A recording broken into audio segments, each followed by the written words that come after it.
Je te montre comment on bénit le vin chez les juifs pendant Shabbat. Pour commencer, on va remplir le verre de vin en 3 fois avec la main droite jusqu'à qu'il déborde parce que c'est signe de bénédiction. Avant de commencer, je vais prendre le verre de vin dans ma main droite, je vais le passer dans ma main gauche et je vais le reprendre par la main droite et on va mettre les doigts en l'air comme ça. Alors ça, chaque coutume va avoir une manière différente de le faire, mais pour ma coutume, je le fais comme ça. Avant de commencer, je vais faire attention que toutes les bouteilles de vin sur la table sont bien fermées parce que si je fais la bénédiction sur le vin, ce qu'on appelle le kidouche, qu'il y a un vin qui est découvert, donc une bouteille mal fermée ou un verre pas couvert, on aurait pu faire de bénédiction sur ce vin parce qu'il aura déjà été béni quand moi je ferai la bénédiction sur mon verre de vin. En gros, si la bouteille elle reste ouverte, je pourrais encore utiliser le vin et faire une bénédiction normale juste pour boire un verre de vin, mais je pourrais plus l'utiliser pour faire ce qu'on appelle le kidouche. C'est la bénédiction spéciale qu'on fait sur un verre de vin avant de commencer les repas pendant Shabbat. On appelle ça un vin qui devient pagoum, ce qui veut dire qu'il aura déjà été béni, donc on pourra plus le rebénir. Ensuite, je fais ce qu'on appelle le kidouche, donc c'est la bénédiction du vendredi soir sur le verre de vin.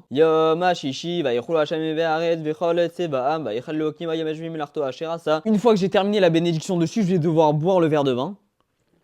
Ensuite, avec le reste, je vais servir les autres gens autour de la table. Je vais pas pouvoir parler entre le moment où je fais la bénédiction et le moment où je bois le vin. Sinon, ça s'appelle qu'il y a une interruption qui a été faite entre les deux. Et donc, je serai pas quitte et je devrais recommencer. Donc, le kidouche, en général, c'est les hommes qui vont le faire, à moins qu'il n'y a pas d'hommes dans la maison. Et donc, à ce moment-là, c'est les femmes qui devront le faire. Et on va être obligé de le faire avant de manger le repas de Shabbat. Et on commence à le faire, en général, à partir de l'âge de 13 ans chez les garçons. C'est l'âge de la bar mitzvah, la majorité juive.